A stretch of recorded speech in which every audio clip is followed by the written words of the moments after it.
Ladies and gentlemen, good evening, good afternoon. Welcome back to, in fact, the best day of the week here at High Top Sports. We got a great show in store for you today. First of all, happy 4th of July week. I know it's in 2 days. It's my favorite holiday. Cannot wait for it. Make sure you guys have yourselves an absolute day. Enjoy it. Some of you are already off. Your vacation has already started. Congratulations. We got ourselves a commit today, a top 100 defensive line. We're going to talk all about it. 5-star Trenton Henderson committed to LSU. But does that mean Florida's still out of it? We'll talk to old Gator Dave. He'll give us his insight and thoughts about it. And that was our one big 5-star. 2 5-stars that was on Florida's board today committed elsewhere. Will Florida get one this time? Paul Finebaum and Arch Manning are obviously in love with one another because the takes that are coming out of his mouth are blowing my mind. And then we'll get into some preseason or pre-SEC media rankings for quarterbacks. I have a thought about it. It's going to be a good one, boys and girls. Make sure you smash the like button, subscribe.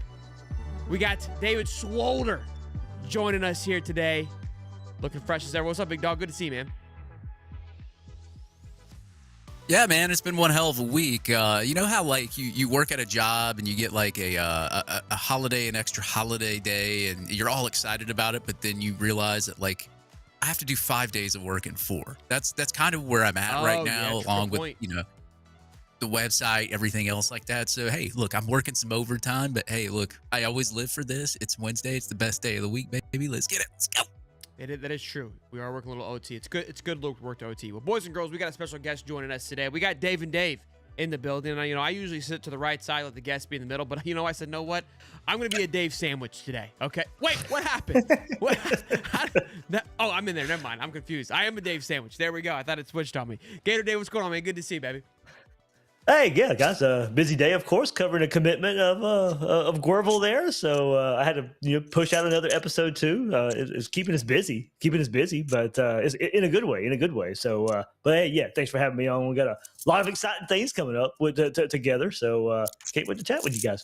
Absolutely, we do. It's kind of cool to see this thing come full circle since when it started, and here we are. Rock and roll, got a major event coming up with us all together alongside Stadium Miguel and a few other content creators, which is really cool. But yeah, we knock off Juicy July, right? July 2nd, we get ourselves a commit. I want to say we landed a commit on June 2nd to kick off Jubilee June. I could be wrong there. We might want to fact check that, but it feels good. I can get you. I'm right there. I can get you. I think it feels right. And we ended up with 10 in June. Can we see it? Can we see a trend in July here? I mean, I don't. Juicy July? And it was. Yeah, Caden Hall was June 3rd. That was my birthday. Oh. Day off. Nare Carr was June 1st. Okay, so we did get one on June 1st. He hit it on day 1. All right. Either way. Yeah, and there's a stupid ad. I can't see the rest of them. Let me refresh there. Yeah, 247 is horrible with that. Is that what you're on? Yeah, it's been recent too. Like they just started with these crazy ads. Yeah. But not on June 2nd, but there we go. There was a 1st and a 3rd, so there we go. Well, speaking of sandwiches, there were 12 commits in June or something like that. So I mean, it's hard to keep up with. When you start early, you can rock and roll strong for the entire month of July. Anyways, but man, let's talk about the commit that happened today. Like you said, you already did a show. We did a show as well too, talking about Kendall Gurvil. I'd love to get your thoughts and opinions of how great of a pickup this is and how you think he fills into this line heading into next year. And we kind of broke into it a little bit with, look, this line's going to be thin for good reasons because these guys are going on to the next level, and that just shows you how talented it's going to be this year. But how do you think this Kendall fits into this, and how do you like him to this class? Yeah, well, going on that storyline you just had, we got to remember DeAndre Robinson goes to North Carolina. Stephon Shivers kicked off the team. So you had 2 young guys right there where, okay, he's going to have to kind of fill in pretty fast. And as you said, so, we'll see what this season holds for guys like Makai Burrow and Jamari Lyons, behind Caleb Banks and see, those should be the guys that you're counting on in 2026. But yeah, we've talked about it, how important this was. Not only because of what's going on in the recruiting storyline on the interior defensive line, but as you start looking at Florida's current defensive line, there's short on depth a bit. So Gurvil, one of the selling points for any interior defensive lineman right now is you're going to have a chance to play as a young guy because we're going to need you to. Now the transfer portal exists, and we'll see how aggressive Florida is in that regard. But you still can sell, hey, if you come in here and improve yourself, maybe we don't have to hit the transfer portal as hard. You guys can go out there and play a good bit when you're early. So, hey, look, and he's already got the size. I mean, he is SEC size ready. Now, of course, that's a lot easier said than done when you want to go up against SEC offensive lines at the same time. It's hard to come in as a true freshman, and he's not going to be asked to start. He's not going to be asked to go play 50 snaps a game. But right now, I mean, he's got the body size that you would be looking for a guy who can come in and play right away.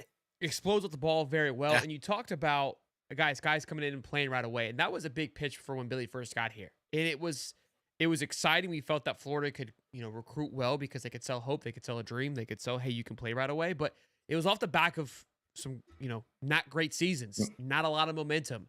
It feels like now, like, hey, you're going to play off of some momentum and still have a lot of great pieces around it. It's not like you're just coming in. We're just trying to fill the cupboard, right? Like, we're just trying to fill seats. Yeah. That was earlier. Now it's like, no, we want to plug you in a successful lineup here. So you're saying it wasn't like a Dan Mullen roster, right?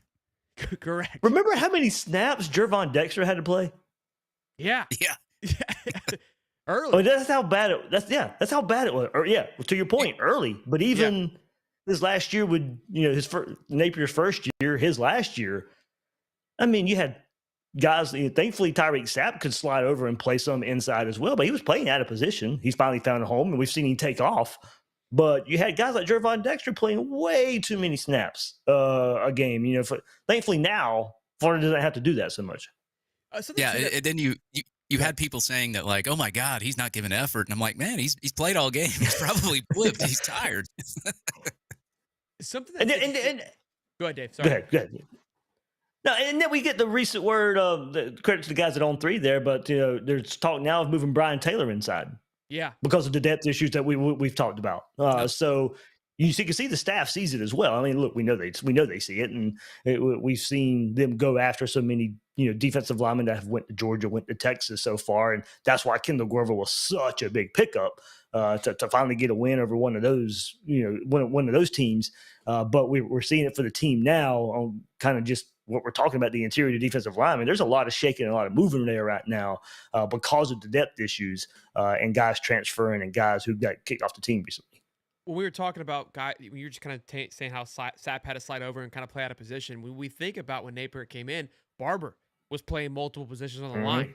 Slaughter, I mean, he wasn't really playing too much because they try to give these guys that were a part of that Mullen class the credit to Mullen, because they're successful now. And it's like, no. They finally got some structure and a foundation when Napier and co came in and gave them a home that they can build upon, right? Like, sure, Mullen may have got the names and the guys here. Billy's the one that was able to actually develop them and build them. And that's where I don't get too caught up as much, because I think Napier and the staff, when you hear this media and these guys talk about this team and the excitement and the expectation, DJ Lagway's a big part of that, which, hello, Billy recruited him. But the other part of it is going to be the offensive line, which is expected to be one of the best in the SEC. The running back room. Yeah. The defensive line still has a lot of hype. Even with it being thin, the quality is very high, right? And if you look at the foundation of all those things that I just mentioned, they come from the 2023 class, which have just been developed and worked on. I do want to say this too, and give me your thoughts on this, Gator Dave. When we think about the targets that we've just missed on and got, when we look at Kinder Gerville, Vondy Cleveland, James Johnson, and now Trenton Henderson, right? Those 4 guys. Florida is looking around like all 4 of those guys are on our board. And we're like, oh, we suck. We missed on 3 of them and landed 1 of them. Well, James Johnson is the number 1 defensive lineman. The highest. Preston Carey as well on Monday. What's that? Yeah. And Preston Carey on Monday as well. Yeah. But these 3 were I was looking at them more so because they're the top of the top. So James Johnson goes to Georgia. So they get their guy. You get Vodney going to Texas. He's their highest rated defensive lineman on their board. Then Trent Henderson goes to Elster. He's the highest on theirs. And now we have Gurvil. He is now our highest. So these are 4 high quality dudes that got spread across the SEC. My point to that is like, we feel like, oh, we're not paying anybody. Well, no, everybody got a guy. Like, that's how it kind of shakes up when you look at it. And I would say Florida's out of it for maybe a Vodney or some of these guys later on down the road. But when you take it from that perspective, it's like, man, Florida was kind of in it. Like, they were trying to get every top dude there was, and for a minute had a hand in it. Then Hal got to tweeting, but I'm just kidding. But what's your thoughts on that part of it? Hey, to your point, and that's why some of those other ones stung a bit, because Florida was in such good shape. And you heard, hey, Florida's trending here, Florida's trending there, and then they end up going elsewhere. And also to that point, it's Man, I had another thought there. First getting into those battles, you're in the battles with Georgia, you're in the battles with Texas. And don't get me wrong, that's not where you necessarily want to be. As far as losing those guys, you want to be able to get those guys, and Florida got one here in Gurville. Yeah. What you're looking at, the point I was going to go back and make, there was a lot of those guys were at the top of each team's board. If you ask around, Gerville was at the top of the staff's board. Like Chapman had Gerville higher than anybody else. Like this was his guy. Out of those names that I just said? Out of those names you just said. Wow. Okay, cool. So he was really high on Gurvil. They've recruited him for a while. Of course, he's an in-state guy. He's been on campus a ton, but this is one they identified, a few seasons ago as, hey, we want this guy. We're going to recruit this guy. Chapman comes in, and yeah, I agree. This is a guy I want. This is a guy I'm putting the work in for. So I don't think it had anything to do with missing on those other guys, but it did just so to work out where, hey, we're getting the top guy on our board. And look, I think that's a bigger win that has to be notified and appreciated. Of, look, we have these guys, we would love to get all of them. And this is where I try to, you battle it as well too, of like, you have to have the understanding that if they're all these guys are top tier guys, they're all asking for top dollar value. I just proved to you that, sure, these other guys are landing big time guys, but they're not landing 4 of the best in those positions. They all got spread amongst everybody else. In Florida, like you just mentioned, got the exact guy that they wanted.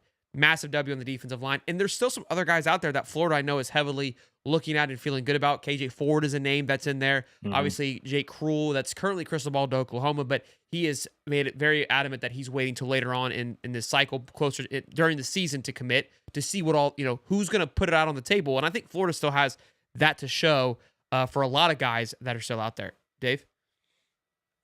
Which one? Well, he's Gator Dave. You're Dave tonight, so we know the difference. Oh, okay. All right. I was confused there. Yeah, you look at the class. Obviously, there's a lot of guys that are in the top 150. You got a top 100 guy. You don't have any top 50 or 5-star guys yet.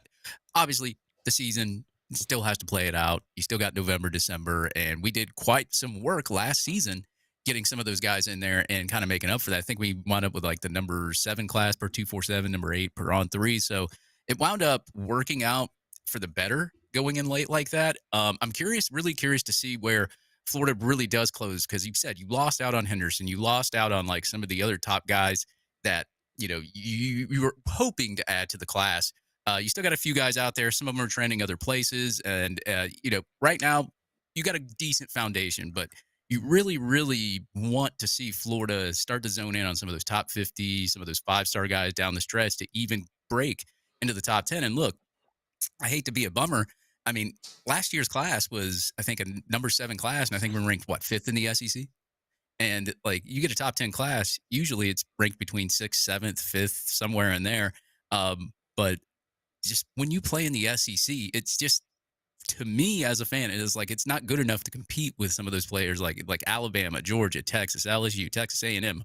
We're always getting outgunned by those schools, and eventually you're going to have to break that cycle. Now, I don't know if it comes down to a money thing or a recruiting thing or whatever, because I'm not in those situations. I don't negotiate those deals. I don't talk to any of those coaches. But, Florida really, really, towards the end of the cycle, really needs to hunker down and get some of those 5-stars and those top 50 guys in there. And I think they will. Look, Billy Napier's always shown that he's been able to close really, really well. And when you think he's down and out, he comes up here and he surprises you. So I have no doubt that Florida will be able to do something like that, especially if you put together a good season. Say you make 9-10 wins, you get to a playoff, and you make some noise in that playoff. There's going to be a lot of guys wanting to come to Florida anyway. So, I see a lot of comments every now and then, and it's like, yeah, I'm kind of a little Debbie Downer about it sometimes too. But at the same time, I always know that, like, hey, man, a really good season, especially with all these guys returning. You've got tons of guys on the offensive line, defensive line, making Fox Sports, Lindy's, Athlon. They're making all these lists of like future first rounders and all that kind of stuff. And look, you have one of the better teams that you've had. I think this is probably the best team we've had since probably 2020. So, probably better defensively as well. But I think it all rides on DJ Lagway and how he develops as a quarterback. And if he can stay healthy, I think Florida can go a long way. And if they do, I think you're going to see a lot of those other guys and top 50 5-star guys come into the class. You said Debbie Downer. We'll rename it Davy Downer. I love that. Davy Downer. We could do that. Yeah, Dave's never pleased. I don't know. What do you want, Dave?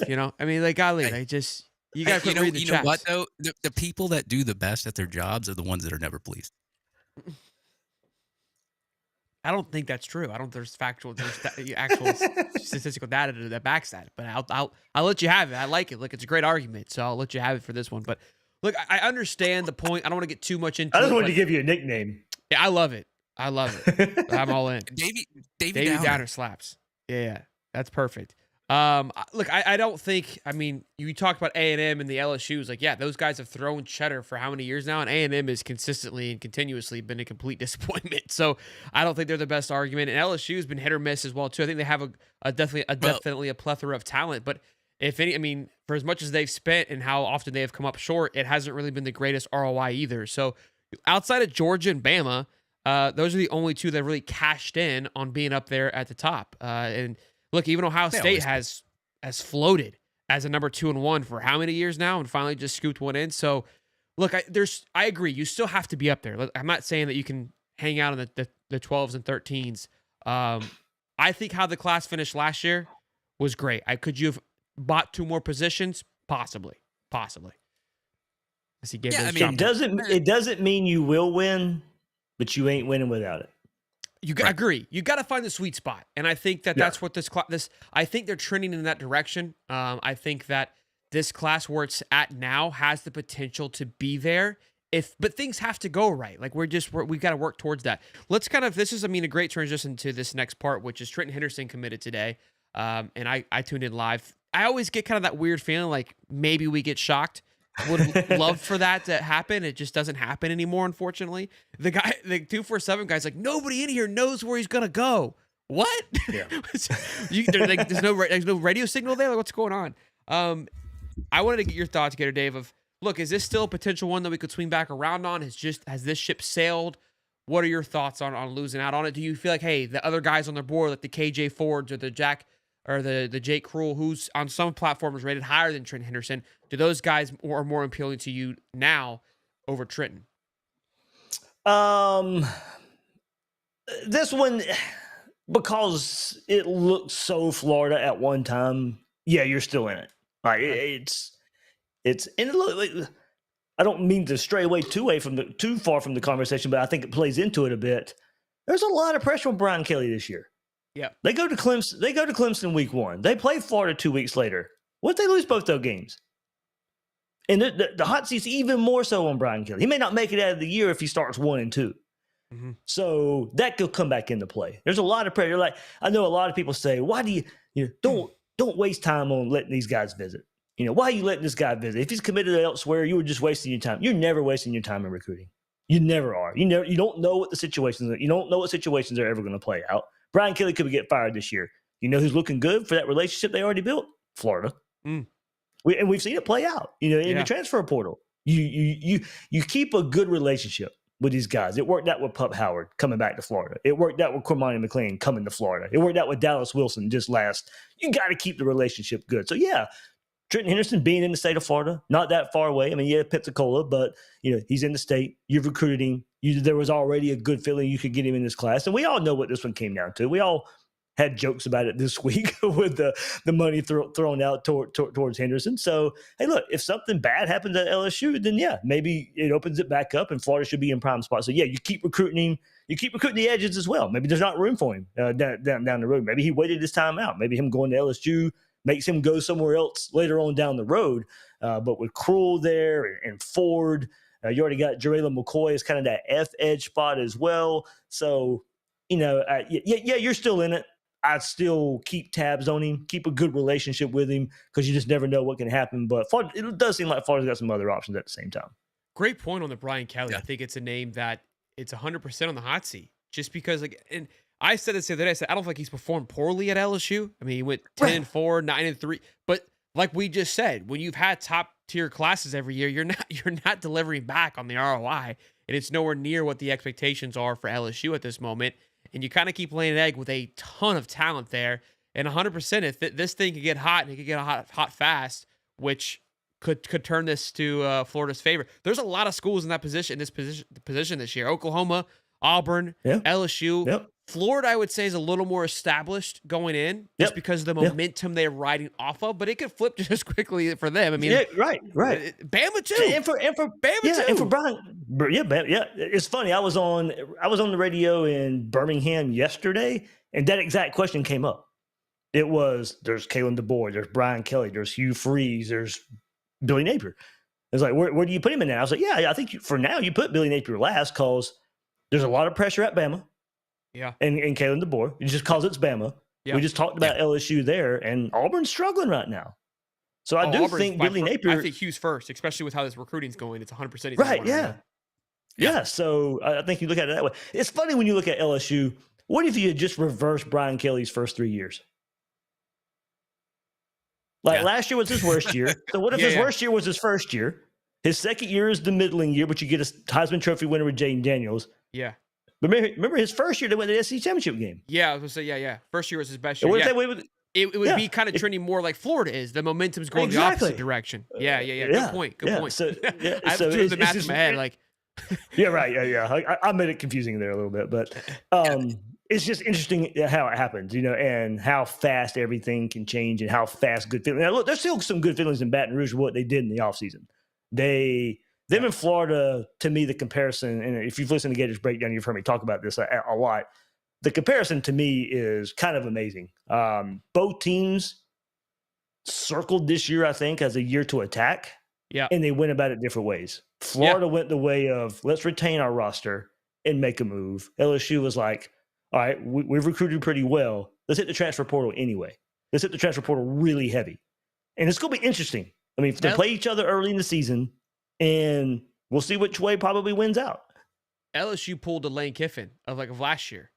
They've got some pieces and then went and just kind of filtered around. That's a great point. And look, that game 3 is going to be huge. I think we've talked about it before, a game that you have circled. And I would say because of how early the game is, it's one you can afford. I don't want to lose it, but just so early in the season, you're going on the road. LSU's going to be nuts. I do like the fact that we do get 2 cupcake games essentially to build the momentum. But in a weird way, I kind of wish we had a dogfight beforehand too. I feel like that's been an advantage and an edge for Florida the last couple of years. That because our schedule was such a gauntlet, there was really never we had the one random break. We were tested. We came in with calluses on our hand almost at every game, right? Where A&M when they played us, all right, this is their first real matchup, or whoever we played, it was we were just kind of kicking their season off. Obviously not until the end, but the first 5 or 4, we were the kickoff, and at this point, we've already been beat up a couple of times. We were like, what do we got to lose? I'm here. Yeah, it's funny you brought up the analogy of reversing the seasons because I hear a lot of people compare Mullen and Billy Napier a lot, the win-loss record. If you look at Mullen's record, he started off great when he played with Jim McElwain's talent, obviously, but he started off 10, 11 wins, then went 8-4, then went 5-7. It was 6-7 season, but he didn't coach the last game, so he went 5-7. You go with Billy Napier, it's 6-7, 5-7, 8-5. What happens if he makes it to a playoff and wins 12, 13 games, something like that? I mean, can you really compare him anymore to Dan Mullen because it pretty much evens out? Yeah, it's when you look at those progressions, right? A lot of these guys that Mullen came in right away, did things great early. Brian did that as well. And now, obviously, Mullen, we know how that ended up. Hugh Freeze even came in kind of, I would say, hot early on, right? Where Napier really took that approach of we've got to rip this thing off. It's going to be ugly. It's going to be gross. But if you stick with me, I promise you it's going to pay off. And kind of took this long, grueling path. And I've said that for quite some time. The approach is much different. People hated it. Look, but now this is the year that you have to deliver on it. But it is interesting when you do kind of look at the timeline of all these coaches and how they approached it. It's kind of cool to see everyone having their own take. And I like where we're at. I kind of glad knowing where we're at now 3 years in. I'll take where we're at. The difference between Mullen is he started off hot and then it was a downward trajectory. Napier started off downward trajectory, starting to go up. So it's okay, so what do you do this year? If you do something this year, that argument goes out the window. Well, that's the formula now. Yeah. Yeah. Good stuff. Let's and then before we let you go, Dave, we'll talk about this, and then of course we want to talk about our big event. Back to our sandwich here. Talk about our event that's coming up. That's gonna be awesome. But this is always the big question mark, and Davey Downer there was mentioning it. What are your feelings and thoughts that Florida can close in on a 5-star? We were talking about it last night, arguing with the chat. I credited 2 5-stars last year with Dallas Wilson and VB3. I think someone may have said another name, and then the year prior we had LJ McCray and DJ Lagway. Those were the last two big, those were the biggest commits out of those classes. And prior to that, I don't think they had a 5-star. Billy's class, I should say. Do you like one this class? Do you think that's a focus for them, or is it going to be more heavily blue chip 4-star guys this year? Yeah, probably more heavily blue chip guys. Probably your best chance if you're taking for his word. I never thought he was picking Florida. Maybe today was Darian Morgan. I mean, he put Florida in his top 2 with Bama. Yeah, but I never thought he was picking Florida. So if you want to look at it that way, Braylon Womack, the safety out of Mississippi, I think he's taken Ohio State. Yeah. But Florida has made some good moves there. Calvin Russell, I don't think Florida's really in the mix there for the wide receiver down from Northwestern. So I don't really see, unless you get Chauncey Kennon probably trending towards Florida State at corner. So there was another one, maybe Trenton Henderson. We just talked about him, of course. I'm using 24/7s and they're 5 stars here. So yeah, I don't really see Caden Prothro, the tight end. He's maybe can rise up to a 5-star. I think he's picking Georgia when it's all said and done. So Valdon Sonay, maybe the best chance. And I don't think he's trending Florida right now, but he's the 45th ranked player, and he's a 4-star. Isn't Cruel like a 5-star on some sites? Yeah. Maybe. Kamari Wilson wasn't a 5-star Q. He was the first from IMG. He wasn't a 5-star though. I think he's like a top 50 composite. Cruel? Yeah, I think Cruel was a 5 on some. I think he's rated higher than Henderson on a few as well too. Yeah, I don't see him here. Well, that was top 24/7. Not the composite, but Cedric Morgan's an interesting one. I was actually talking about that today with a buddy of mine because obviously he chose Bama, and when they choose Bama, you kind of just go, "Oh, okay." Like nobody really blinks an eye. But that was Saban's Bama. This Bama's different. I mean, but the thing is, the taste is still there. Right? It's like the dog piss in that spot so often it still smells and tastes like Bama. That's 100% fact. I do believe that someone like a Morgan, they're in a very similar place to LSU. That guy is very flippable in my opinion. You had Ryan Williams do incredible things last year. I think that carries a lot of weight.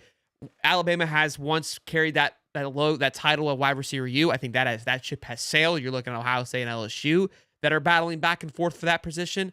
So I think if Florida is in his top 2, it's 100% because of DJ Lagway, and I think he really wants to see what this offense can turn into. That's what I think Morgan is. When we usually see a guy commit to Alabama, you usually sign it off. You don't think that guy's a flip watch later on. Maybe one or two, but it was very rare back in the day. I think because of the situation out in Alabama and with the Boar, that it is a must-watch guy, just like Trenton Henderson, of like, this is somebody that we could swing back around and flip, and that could be the big 5-star for the boys. I'll say why that one might be a little more difficult. He grew up a Bama fan. I mean, he's from the state of Alabama. He's got the Bama background. Dallas grew up an Oregon fan. I'll let you go. Yeah. No, I hear you though. But lived in Florida. Yeah. So it's like Bama's in his blood. Bama. So that might be why they could weather a storm. Gotcha. If the board gets. I mean, don't get me wrong. I think it would certainly open it up. If something was to happen to the board.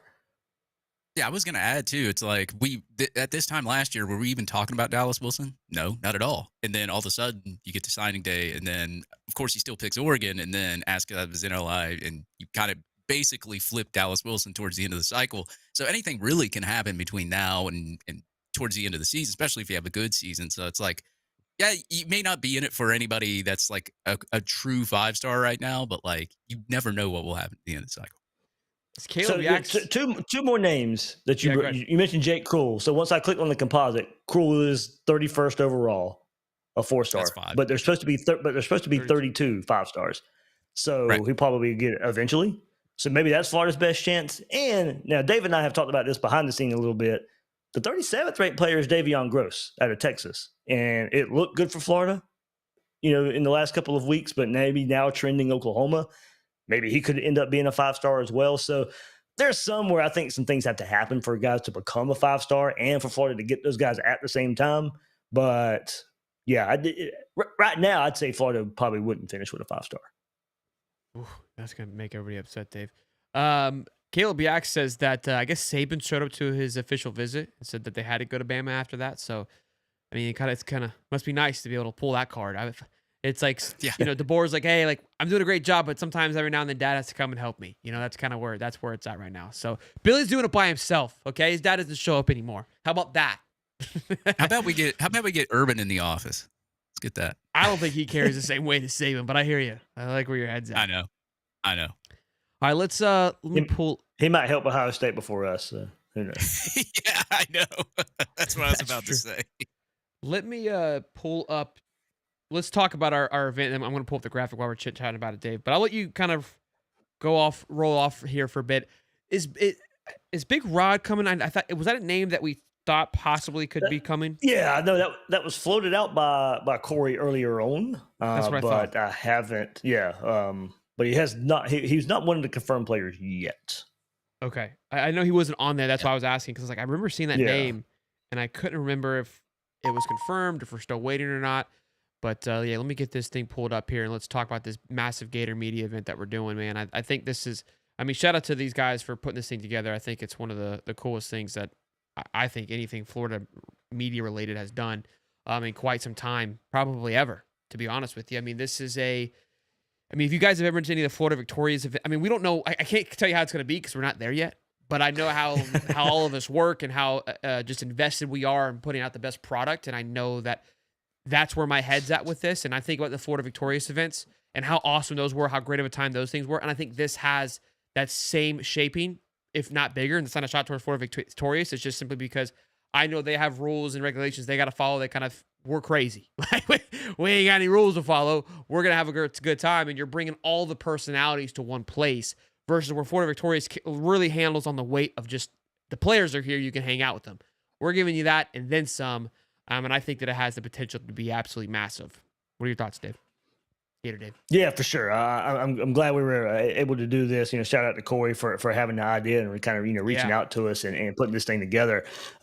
Independent Gator Media Day. Our good buddy John Sachs at the Sox Law Group, stepped up and he's going to help us put this thing together. Dave and I hang out with him all the time at the Harmonic Woods tailgate. So certainly a big Gator fan and able to help us there at the same time put this thing together. But I'm excited just to all the interaction. Honestly, we all kind of thrive in that environment. We're all at the tailgates. We've all been to tailgates together. We've all kind of been there and, just seeing and meeting and greeting everybody. I don't know if I ever saw myself in that situation. And now being able to kind of share an event like this with everybody else out there, that's the top of the line for me. It's just icing on the cake that we have some players that trust us and want to show up at the same time and be a part of it. And we started putting that together this week as well, but certainly should be a fun time. Maybe I'm speaking out of pocket here, but I think we're all fun to hang out with. So it should be a fun time. But it should be a good event. It'll be right after SEC Media Days. It'll be right before fall camp starts. So $25, it's not all that much to come and hang out with us. I think 2 to 5 on that July 27th. And to start getting that list of players, you guys can see it there, or if you want to read them off or whatever. But yeah, it should be fun. And look, as we said, we got the text message going. We're hoping to announce some more players coming up soon. Yeah. And look, I said it on yesterday's show that yesterday was the kickoff to college football. I feel like the season gets here and it goes by so fast that let's just start it early. Let's have 2 months of just appreciating college football, whether it's playing the college football game, whether it's going to Gator Independent Media Day. For 2 months, we get to have all the fun and love of college football, and we don't have to deal with losses. Okay, so that's where I'm kicking off college football. It's the season now. But as for who's going to be there, Vernell Brown III. What's up? I said we ain't losing. We ain't losing. You can't ever lose the tailgate. Grayson Pup Howard, Jacoby Jackson, Jaden Robinson, Hilton Stubbs, Trayon Webb, and of course Jaden Woods. And also another fantastic event thing that we're going to be doing that Gator Dave volunteered to do, an awesome charity event. He's going to be doing 40-yard dashes with everyone that comes. And if you win, he's going to he's like, wait, what? He's listening. He's like, I did what? The hamstring might be able to be good for 2. I ain't promising anything after that. All right, first come, first served. Your boys heard it. All right, so VIP passes only. I'm gonna line him up against Vernell Brown, and we're gonna see who wins. Incredible. Look, you giving me a head start. You give me a head start, right? I get a head start. How many? Right? 20 yards? 10 yards? Oh man. Somebody in the What's chat those asked if things? I would be there. Yes, I will be there. What's those things? They do it at the Braves games, right? When they race the Freeze. ice Mr. guy. Freeze. Yeah. Yeah, Freeze. Yeah, they get the head start. So we'll have to figure something out if He the lost players need to get the involved. other night to some chick, bro. She absolutely torched him. She kind of sucked him in. She was kind of going slow, and then she was just striding it, bro. She had to have been a track star. I was shocked. Here's the thing. We are not inviting players to run the 40 because if they get hurt, we are not having that. We're not having. We're not having the blame put on us with that. So Could you imagine that? Just because of them, this person's not playing this year. I mean, we would get killed on the internet. Oh, we would. Yeah. It would be the first and last independent media Gator Day. I can promise you that. Boys and girls, 370 strong. You are here witnessing a Dave sandwich. So be sure to smash the like button and show some love. go give our guy Gator Dave some love, man. Tell me they can follow you on X and YouTube and keep up with all the shows, man. Yep, at Gator Dave _SEC out there on social media, everybody. And find Gators Breakdown podcast version out there on your favorite podcast platform. And of course on YouTube for the video version. Yeah, Mark Long and Edgar. Yeah, we'll make sure we invite them. That'll be a good time. That'll be awesome. All right, Dave, man, we appreciate you, man. Go Gators. Great chit chat with you. We'll see you in a couple weeks, and we'll make this Gator Dave real, or this Dave sandwich in real life. All right. Bring the mayonnaise. Bring the mayonnaise. Take a little dog in him. All right. I love it. Hey, bring the smelling salts. Oh, brother. We got to go. See you, Gabe. See you, Dave. I can't Gator Dave. All jumbled up. I love it, man. Good stuff, boys and girls. Gator Dave, ladies and gentlemen. Fantastic episode and conversation there. We're not going anywhere, though, boys. We got a lot to go. We still have our voicemails that we have at the end of the show that we're going to go over. Going to be a lot of fantastic stuff. But look, great conversation about recruiting. I mean, just getting other perspectives. You hear Dave and I talk about it all the time, but to get his thoughts and his opinions about it, always love that. And again, what's going to make this event even cooler is you're going to get all of us together on a panel, essentially, having these conversations, having just all college football types of conversations. But let's move on to our next conversation. This one, look, we've talked about quarterbacks for quite some time now, right? On just ranking them, and we've seen so many lists. Josh Pate's had his list. We've talked about our own list. And it's fun to talk about. Chris Phillips puts this out for SEC Media. Those guys do a good job over there. And I love this because I've talked about this a handful of times. He says pre-SEC Media Day quarterback rankings. Why that's important is because they will change these rankings after the media days. They'll change their SEC projections. They'll change their coaches in the hot seat, all on how these interviews go. And obviously they must get more insight when they sit down and have these conversations, but it's funny how a media week will change these rankings. That's besides the point. Let's get into the list. Yeah. And I'm sure you're sick of seeing these lists, but when I saw it like this, a light bulb went off because we said it, you said it. People are like, why is Arch Manning so appreciated? What did he do last year? And then I looked at the list and I go, well, what did Austin Simmons do last year? What did Taylor Green do last year? What did Jackson Arnold? Well, Jackson played, but what did he do last year? What did John do last year at Oklahoma? What did Gunnar Stockton do last year at Georgia? What did Ty Simpson do at Alabama? And I don't even know who the next three guys are. So when you look at the SEC and people are mad because DJ Lagway is where he is, well, look who's behind him. The question, and this is what we've been saying too, again, you're in a position to attack. Dave just said that for LSU and Florida, and I 100% agree. And again, when you look at the teams, what they've done in the offseason and who's around them, it's not crazy to think that DJ Lagway is up as high as he is because he already led a fraction of this team, right? A younger, inexperienced team on a half of a leg to a 6-0 start, essentially. That's why he's up there. Yeah, Diego, in my opinion, is number 4 over Arch. I would even put Gunnar Stockton much higher than this list. My list is a little bit different than this. But man, when I saw this, and I got into an argument with the Georgia guy because he asked the question, what has Arch done? And I go, what has Gunnar really done? I mean, yeah, sure, he came in and played in a playoff game. I got it, but he lost. Like, he was thrown into the wolves. I mean, he came in because he had to, not because he earned it, you know? So 10 points against Notre Dame. Yeah, he's the only one with playoff experience. Like, okay, cool. Like, he sucked at it, so I don't know what to tell you. You could argue that the teams that Florida was playing and the games they were playing in against Ole Miss, the LSU's, those in a way carried a vibe of playoff because their season, their butts were on the line during those games. There was a ton of pressure to keep their coach. They knew that. Not the same pressure as a playoff. I understand that. I'm not trying to compare a losing season and saving a coach in the comparison of a playoff, but you talk about pressure and dealing with the animosity of a fan base. DJ dealt with it. That team dealt with it. They dealt with adversity. And so again, for a while, I kind of was like, man, are we kind of getting overhyped on this DJ stuff? But again, when you look at the whole entire SEC, and this is what we've been saying, it's a phenomenal opportunity for Florida to really attack this, to really get after it. And when we, again, go back to Cole Kubelik's list. Don't look at me. Don't look at Dave and I's list. Who does he have in his top 5 SEC offensive linemen? Looks like it's orange and blue up there, boys. Who does he have for his top running back room? Orange and blue's up there. Didn't he have his top 5 for his defensive line too? For the trench work, I think? So. Yeah, it was somewhere in the top 5. I mean, you got to think too, like, they've been on numerous lists. Like I mentioned it earlier, Athlon, Lindy's, Fox Sports, ESPN. I mean, like, you could name any kind of list, and either you're seeing Jake Slaughter, Austin Barber, Caleb Banks, and Tyreek Sapp on those lists, and then you're seeing D.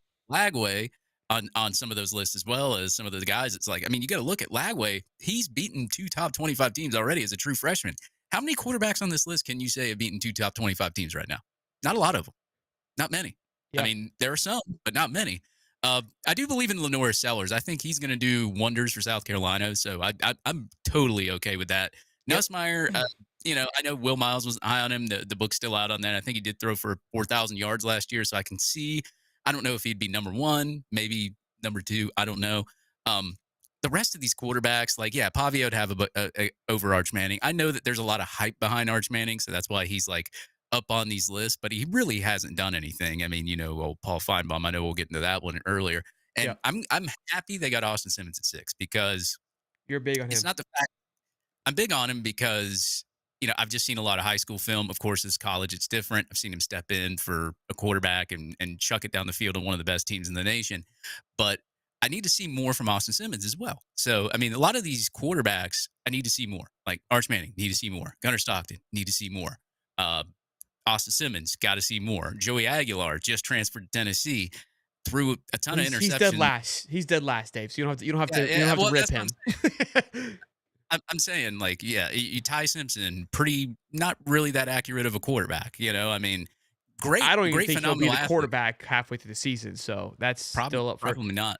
I think Jackson Arnold and John Batier should be ahead of Austin Simmons. I know John's coming in with a ton of experience, like him at Oklahoma. Jackson Arnold has an offensive powerhouse over there, one of the top offensive line in the country as well, alongside one of the best wide receiving cores. I think that plays a huge factor for Jackson, and already played a lot last year for Oklahoma. I just think he was in a bad situation. But man, it's really cool when you look at this list, and it kind of puts things in perspective of like, none of these guys have done a lot of anything. And again, this is where I keep getting excited about where this Florida football team is, where they stand. I mean, you still got to play the games, right? And think about when I think about our list last year, when I think about the top SEC ranked quarterbacks for last year, it was Quinn Ewers, it was Brady Cook, Carson Beck, obviously, Jalen Milroe. Those guys really laid an egg. Garrett Nussmeier kind of flew to the top of the list. Obviously, Norris Ellis flew to the top of it. Quinn Ewers fell down that list. Graham was up there, the top 5. I mean, that kind of, you had to switch out with that one. Jackson Dart played really well. I think he kind of held his own. I think he did his part. Marcel Reed wasn't the quarterback last year for A&M. I can't remember who it was. I think it was, I know Jackson Arnold was high on people's list. Who? Elko's son. I was kidding. Yeah, I can't remember who it was. I want to say it was he was highly rated too. I can't remember, but yeah, his name's slipping my mind right now, but I know who you're talking about. But I mean, like, if you look at it though, it's the closest list, minus like give or take like a few positions, switch them around. It's the closest list when you compare like experience in the SEC. What games did you play? What have you done on the field? I think it's the closest, minus like moving some pieces around. If you're trying to be an honest person and try to like list these quarterbacks out, it's pretty close. Like, I'm not gonna say that, like, I'm not gonna crap on SEC Unfiltered because I actually like those guys, but like, I think it's close. Like, I think 1 through 10, we're talking 10 could be top 5 or top 3 within week 2. That's how close I believe the top 10 are just because of how little we have going into this season. Right. Like it could genuinely flip that quick. Like I think right now there's definitely a tier level, but I think any of these guys can elevate themselves, and the 1, 2, and 3 guys can pull away from this pack very quickly. 4, 5, 6 can put themselves with that early pack, right? It's right now there's just so much unknown, which is very exciting. I love that in college football. I love just this. There doesn't seem to be a true dominance. And again, Alabama and Georgia, they may have not always had the best quarterback going into the season. They've always had a solid quarterback, but they were phenomenal everywhere else. Georgia's taking a step back, losing a lot of talent. They've had struggle with the development on the offensive line. The trenches have not been Georgia-esque. Alabama, we really don't know because of just the complete overhaul with DeBoer. How the recruiting went last year, they got absolutely torched by Auburn, and how it's going this year. Saban clearly stepped in, but is he going to be able to do the things that he would like to do? He's got a new offensive coordinator, so a lot of moving pieces, really exciting. I mean, you got, of course, Vanderbilt up there in the mix too, which is cool. But great stuff, great conversation. I think another super chat came through. I missed. What a story by Pavia, though, doing what he's done over there at Vanderbilt. Man, yeah. I'm actually really curious to see how he does next year with Vandy. We don't play him. He can do as good as he wants. Well, you're not used to Vandy being any kind of good, so when you kind of see them doing well, you get curious, and you're just like, how's he going to do next year? $2. Lagway is 90 in college football, 26. Highest quarterback is 92. Look, I know people are like, oh, it's a video game. Who cares? These video games do the best that they can to get what they feel that this player can produce. Now, obviously, it's subject to change once the season starts, but they had Jeremiah Smith and Nick Scored, a couple guys queued up for their ratings last year and hit it head on. They had some guys they probably had souped up a little bit, and that's going to happen too. But look, those ratings are fun to look at because they're not just guessing. Those are actually genuine. Instead of those Vegas odds, those are well thought out numbers that they give those players. I had a Miami fan say, "Oh, Beck's rated 1 point higher than Lagway." Cool. Beck's is he really 4 years? Yeah, Beck's played almost 4 years, and Lagway played half. I'm kind of surprised that he is, to be honest with you. I really am. That's what I'm saying. It's you shouldn't be bragging about that because this guy's played a whole career and he's only played half a year and he's only 1 point under. Injured. Yeah. He should be much higher than that. Let's talk about this, man. This fired me up, dude. God, I hate to. It's just bait, bro. You guys know Jeff Foxworthy, Ron White, and Bill Engvall. That's who it was. He's got a bit from the Blue Comedy Tour. If y'all know what I'm talking about, you a dude, okay? Y'all know what's up with Larry DeCap. That was a squad back in the day. He's got a bit where he talks about the dorkfish swimming out under the ocean. He's like, you could just throw a corn dog, you catch that dorkfish. I'm the dorkfish, and this is the corn dog, and I bit the son of a gun, okay? I took a big old fat bite of that corn dog here. It took Paul Finebaum's bait. I don't care. I'm a dorkfish, all right? But I wrote an article so fired up about it. I said that he should be fired for how stupid this is. He said, him being the dumbhead of this conversation, said that Arch Manning is the best quarterback we've seen. Not that can be, not could be, not may be, not has the potential. We've seen the best quarterback we've seen since Tim Tebow. The asinine in that, and he sat there and didn't even laugh. This is why his hairline continues to go backwards because his whole body can't even just take what he's saying right now.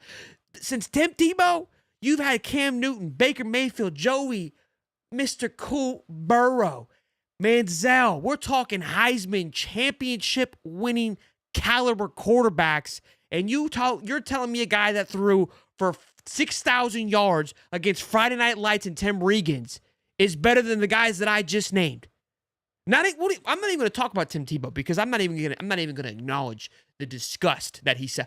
The other guys that I just mentioned, like nobody called him out on it. This is national. This man's getting paid $1 million to sound like a moron, and I can't believe it.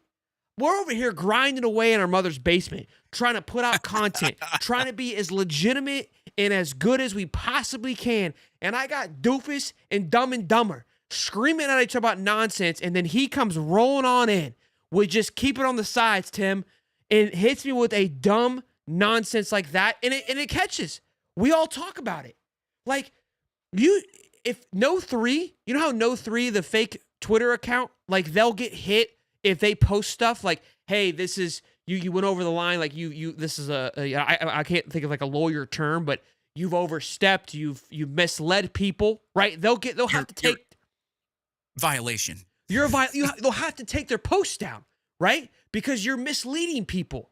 This is the same thing. This is the same. You're abusing your power. This is unbelievable. Like this man, this is disgusting. I am infuriated that this is an actual thing that he gets to sit in front of a mic and say that. I'm like, yeah, that was a great take, Paul. And high fives himself on the way back, on the way out. Like I'm lost.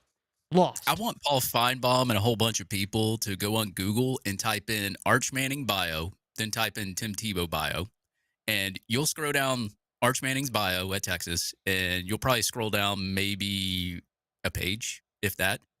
You go to Tim Tebow's, you're scrolling down like forever. All the awards. I mean, I'm still through 2009, 2008, 2007, 2006. Finally, I get to his bio. Now I can read what he's done and what he did.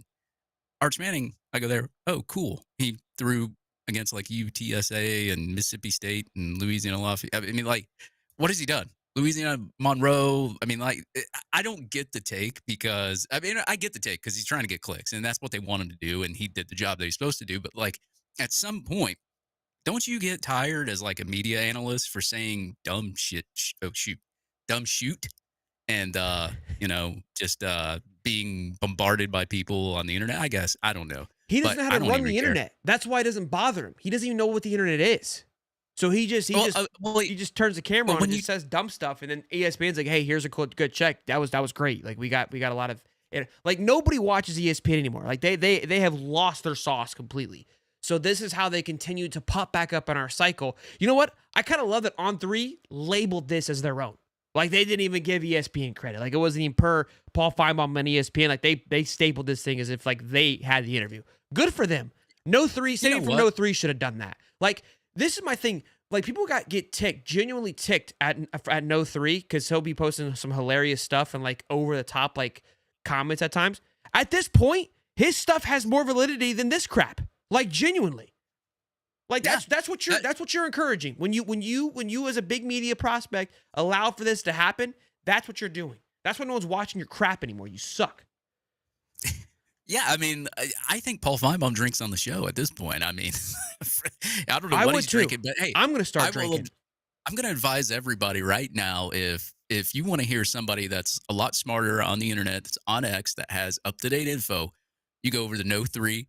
He's right there. You hit the follow button. You hit subscribe. You hit, you do the alerts every tweet. I think that's what people need to do right now because that person is posting better than Paul Finebaum right now, who's getting paid millions of dollars to be on a show where he answers phone calls from people like, hey, Paul. And I think that's probably rotted his brain a little bit. So I think Paul Finebaum is only subscribed to No 3. Like I think at this point, that's where we're at. Yeah, maybe No 3 can sign him. I don't know. I don't know what's in their budget. I have no clue where that thought came from or that thought process. Did the producers come to him and just say, "Hey, we should talk about how Arch Manning's better than Tim Tebow, but we should also acknowledge that Tim Tebow won a Heisman, almost won 2 Heismans, won 2 national championships, and all the accolades. But Arch Manning's done all of that and more, apparently." It's just gross. It's unfortunate. I can't. I don't want to talk about it anymore. To be honest with you, we're gonna read some comments here for a minute. Say hey to the chat, and then do our one of the best segments of the week. I can't get signed in, by the way. So if you want to, I put in that password you sent me. Maybe if you want to send me the email, maybe I'm typing that wrong. Don't tell it over the. I don't want people sending us stuff. But oh my, okay. Well, yeah, we'll go ahead and do that real quick. Jay Parada $2 says needed this fine ball rant, straight fire. I'm glad you enjoyed it. I'm glad you do it. Alva Carlson says also High Top Sports gives me the chance as a deputy. Thank you for your service, my man. Deputy sheriff to come home and fight the computer screen with all the non-Gator commits and gives me a break from fighting that work. Thanks, guys. Well, I'm glad that we can be part of your battle in a good way, man. I appreciate you. Appreciate your service as well, too. Thank you so much. You know what Paul Finebaum's comparison's like, by the way? Like, have you ever played Mike Tyson's Punch-Out? It's like comparing Mike Tyson to Glass Joe. Saying Glass Joe is just as good as Mike Tyson in the game. You're going back into the weeds here a little bit. I know. I mean, that thought just randomly hit me. Okay, I'll go. Zach, right? ESPN and UFC, the only hope for ESPN. And UFC's losing their juice. I mean, I saw a thing where today where Conor McGregor, the way out was sold. Way in was sold out. Like they're losing their juice too. They're riding off of old W's. Dylan Olive, breaking news: No 3 is ran by Cam Parker. By the way. Oh, it is? I didn't know that. I didn't either. Who I run, love who you runs learn No something 3? new every day. I don't know. You I learn have no something clue new who every runs day. it. I mean, yeah, I mean, I'm already. Pretty sure Dave is no 3. Dave's Blue Orange Gator. I was about Dave to is say, Blue Orange Gators. I'm already Blue Orange Gator. Yeah, So. he can't do all. He can't. No, he doesn't have that much time. There's no way I can run all those accounts. I'm trying to compose you an email over here, and I can't find the dang button. Just text me. Oh well, yeah. I here. Text me the email. It's the only thing I can think. I'm sending it to your high top. There's no email. way. The password must be wrong. No way. Okay. I copied and pasted it. Okay. You got to hit the caps right and all that stuff too. All right. Let me make sure. I'll try one more time. I sent it through your email. I'll probably get kicked out. Yeah, I like if I'm what was it? Blue Orange Gator No 3. There's another account too. What was it? Yeah. Who? Your buddy. Aren't you Buddy Martins? Oh yeah, him too. Yeah. I run all those accounts, man. Like if you scroll through my phone, you'll just see all the accounts, and whenever I just get in a mood, I just post. It's the email you. What's the email though? You didn't send me the email. Yeah. Well, I told you the email. I know, but it's not working. Dave is not no 3. You misspelled Gurvil wrong, by the way, too. But we're used to you misspelling stuff. That's so they know that I did it. Okay, I sent the email, so you should have the email with the email. Okay. We apologize for the technical difficulties, boys. I have to log into an incognito window on Gmail every week, so I lose it. You see my 96 tabs. I can't have that as a 96 tabs. Oh yeah. I have it backwards. Hayes Fawcett. I have it backwards. Hayes Fawcett just tweeted out a mind blown emoji, but he always does that, and we already know. You know what I hate is he needs to be held accountable for those. What I need him to start doing is when he tweets those out, quote tweet what the mind blowing was. You know what I mean? It's usually followed by over Florida. No, it's like if whatever the next tweet is supposed to say what that was, like it's never a mind blowing thing. So it frustrates me. Like I'm like, look, y'all love to hate on Hayes. I don't like Hayes is cool with me. I don't care who puts over Florida. I don't care who he puts over. But I'm following your content, bub. Like I like to see what's happening. Like don't tease me. All right, I get enough teasing. Like just let me. If I'm following the storyline, I want to know what the hell happened. Just food for thought. Food for thought. I'm fired up today. Yeah, that's the thing. It's like I don't hate Hayes either. I just give him crap about the over Florida stuff. Actually, he thought I was mad at him, or he thought I was making fun of him at one point. And I was just like, Dave. I said, "That's a kid. Like I don't want him to think I'm making fun of him." And I told him, I was like, "Dude, I'm just giving you. I'm mad at him. Whatever." But yeah, it's over Florida season, man. But you know what? You know what is funny? Since we're speaking about Blue Orange Gator and Hayes, so he went to Grok. It said something about like Hayes Fawcett and over Florida, and Grok even said that like there's a conspiracy with Hayes Fawcett and posting over Florida. It was funny as anything. I retweeted it. It was hilarious. That's great. Grok's incredible. Grok's incredible. I'll have to find it so I can read it. We should do a Grok for. No, I won't say it. I was gonna make fun of Mark, but okay, I'll read it real quick before we do the voicemail. It said, yes, there's evidence suggesting that Hayes Fawcett recruiting lays him for On3 frequently uses Florida in his social media to drive engagement, often in a way that has sparked controversy among fans and analysts. Multiple sources, including articles and discussions on platforms like Reddit, point to a pattern where Fawcett includes Florida in commitment graphics as a school and recruits chose over when Florida was not a finalist or heavily involved in the recruitment process. That's incredible. I have a feeling, though, that happens to other people, though. Like, it has to, because, like, I've seen some other teams say, we weren't even recruiting him. Yeah, it is what it is. It makes it fun. Marvin Brown just became a member. Welcome to the family, Marvin Brown. Appreciate you earning your wings there. All right, let's get into the best part of the week, boys, where the fans get a chance to say something. The fans get a chance to be heard. The fans get to make a chance to have their rant, whether it's about Paul Finebaum, Dave's height, whatever you want it to be about. It's your opportunity to shine, boys and girls. So I hope you guys didn't disappoint. You usually never do, but let's get after it. First one's here. Hey, Shelton and Dave, it's your boy Ed Orgeron here. I'm looking to get back into coaching here real soon. So if things don't work out with your boy Billy Ballsack, I'm your man. I already talked to Scott Strickland. He said he'd hire me as long as I stay away from them schoolgirls. Let me know how the season goes, brother. I'm fired up. Go Gators. That was good. That Go Gators is perfect. That sounded Go just like Gators. Ed. Go Gators. Oh my God. Man, I we love have that Ed guy. Ogeron calling in now. I mean, like our voicemail We line's pretty popular. are blowing up. I mean, just the list of celebrities that have called in. That's huge. Yeah. Hey, Hayes Fawcett needs to call in. We love you, Hayes, by the way. We do. Wanted to wish you guys a happy 4th of July. And when I'm done, we're about to go on a serious run here. Go Gators. And by the way, happy birthday to my mom. Her birthday's on July 5th. And I don't know if you guys are going to have a show by then, so go. Happy birthday, Mom. Well, happy birthday, Lucas' mom. And look, he's Lucas. feeling good about juicy pie, Miss baby. Lucas, happy birthday to you. I love it. I love it. What up, boys? This 22 times. Hey, we got to commit right before the show. Let's go, baby. Go Gators. I love it. These are little last minute phone calls. Come on. Yo, Shelton, Smolder, Bozeman here. Yo, I'm in the airport here in Las Vegas, getting ready to head home. I just want a shitload of money, guys. I don't want to say how much in case the IRS is listening, but a lot of money. I wanted to bet the Gators over season wins bet, but the line shifted from 6.5 to 7.5. It started out the week at plus money, and then now it's even money. So Wow. I held off on that. I did place some bets on, or I placed a bet on one of the regular season games. I want to tell you guys about it. Florida against Miami. Florida is a 3.5 point underdog. That is disrespectful. There's no way we're losing this game, guys. I put 1,000 on Florida plus 3.5. I should have taken the money line, but I got them plus 3.5. Easiest money I'll ever make.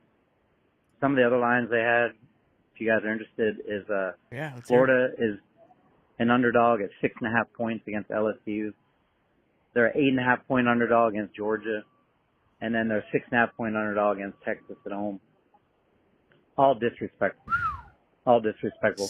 I did also move another Vegas betting line, just like I did last year when I hammered the Gators for $6K.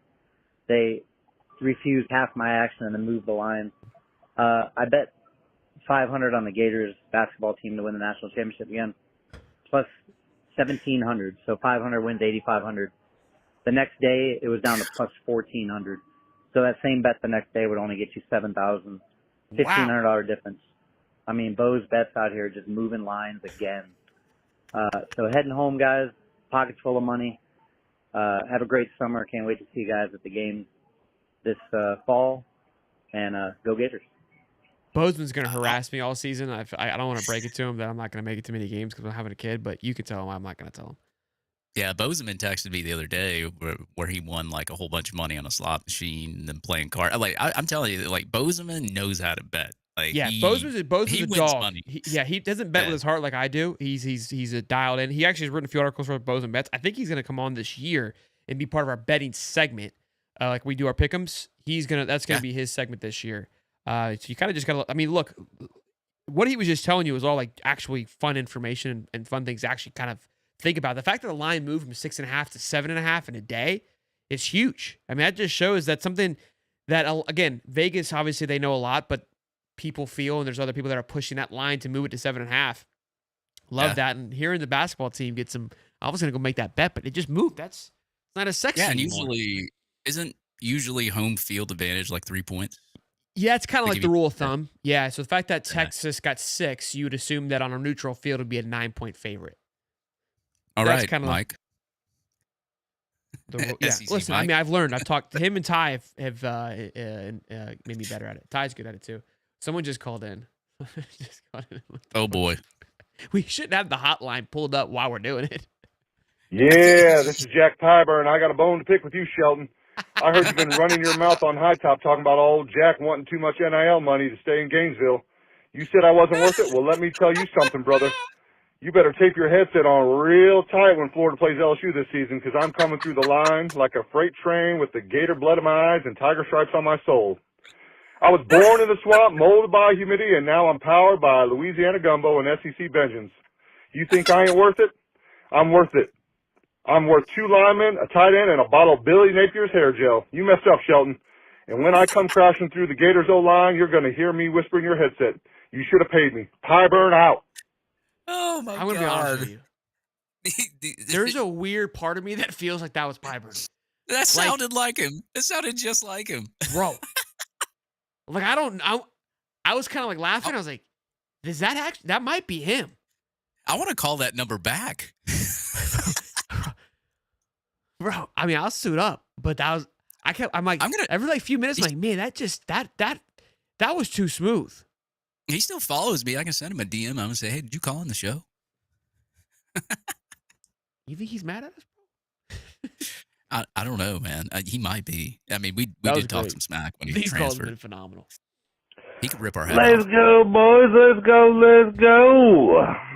Tommy want wingy. We got lots of recruits and a tight locker room.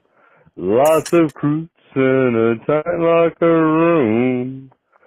Alright, boys, I'm just saying one thing right now. I'm not scared of our talent. We got talent for these. I am kind of worried about our leadership still. Now, if we get a shutout and records, this is great. What are we going to do, guys? Are we going to get it? Are we going to go strong? What's happening? Let me know. Give me strength. Love you, boys. Bye. That sounded like the bear from Bare Necessities. Or what Baloo? day and time Baloo? was that at? Sounded like Baloo, doesn't it? Yeah, it sounded like Dusty Rhodes, like the American Dream. Dusty Rhodes. We're gonna go down there to Gainesville. Okay? We rising to the top. That's Dusty Rhodes, right? Is that the same one? Dusty Rhodes. You gotta add a little bit of a list behind it. Yeah, but that sounded like Baloo, didn't it? You know what I'm talking about for Jungle Book? Kind of a bear? little bit. Yeah. It sounded like a lot of beers too. No, I feel like, I mean, that was honestly, it came in at 9:18 like 2 weeks ago because we missed last week. So it wasn't even late. Well, I hope he was drinking. I can see this guy tell stories all day long. That was great. I think I have an idea of who that is too. But yeah, I just want to say I watch the show every day, man. I'm excited about this season coming up. Super excited about the following season. I just hope that Billy Napier wins enough games this year to seed next year. I think that we're just around the corner from winning a national championship. I love the way he recruits. I love that the players love him. I'm just super hyped, man. I'm hyped about all the 4-star athlete recruits that we've got this month. I'm excited about the guys that stuck it out last season and kept playing hard for Billy Napier, and I hope they excel this year. And I love you, High Top Gear. And my name's David Mills. I'm from Bowling Green, Kentucky, and I'm just watching from afar away, but I love my Gators. It's all about the orange and blue. Go Gators. Well, hell yeah, David Mills. I appreciate you calling in, man. He called in like June 22nd. So sorry. Hopefully you see tonight. You fired up that you made it on the show. But appreciate you calling in, man. And yeah, man, we're pumped too. I'm glad that you tune in every day and you're watching from afar. Much appreciated, man. Yeah, ditto. I share the same sentiment, and we you know what? We know what's funny about this line is like we never end it because people keep calling it. Yeah, this is great.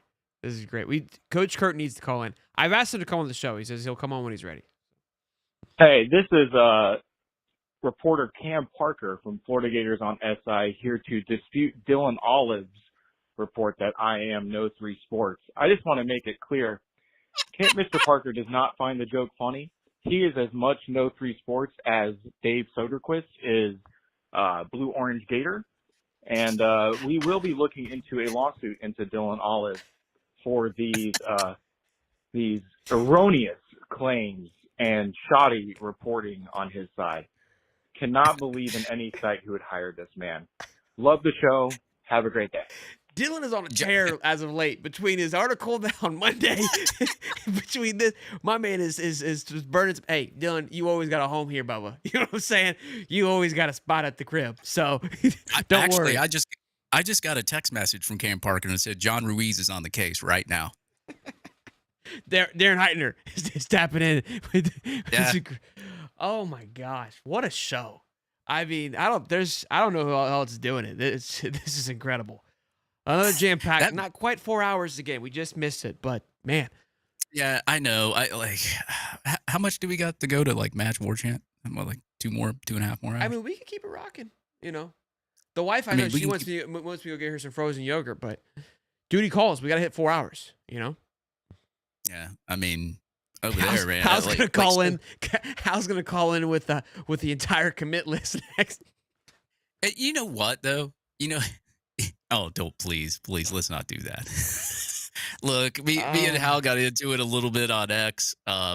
And Hal's a good dude. I ain't gonna say anything bad about Hal. But it got a little rocky there. But he's since then has taken down a lot of the stuff, and so is the article, and yeah, it was a little touch and go, and everything's good in the hood now. So hopefully we can keep it that way, keep it a little bit kosher.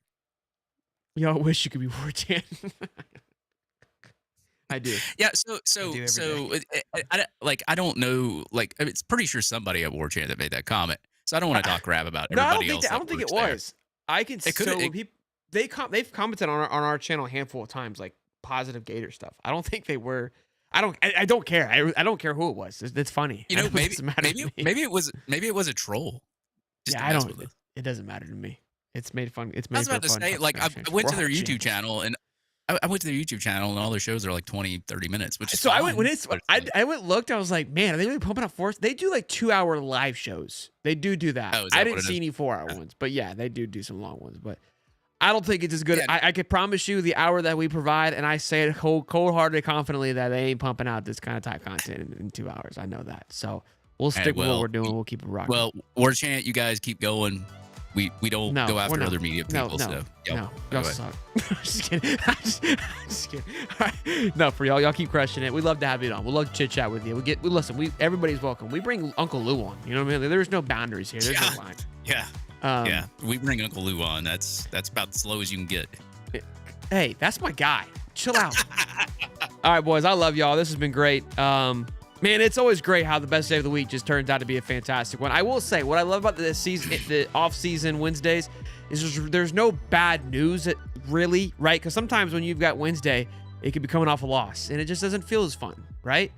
But we're having fun. Yeah. We're loving it. We're enjoying every minute of it. We're appreciating it. Again, college football season has started. Notate that. Put it into your system. Put it in your calendar. Do what you need to do. Let the wife know that we're in it, all right? So tell her to buckle up, lock it in. Y'all be good, though. It's Dave Swatter, go show him some love. Follow him on the X, the Bird, the Twitter, all good things. You don't have to follow me. We don't do anything exciting. But continue to share your love by smashing the like button, subscribe, check out the merch store, all good things. We love y'all. Till next time, baby. Peace and love. Happy 4th, too. Be safe.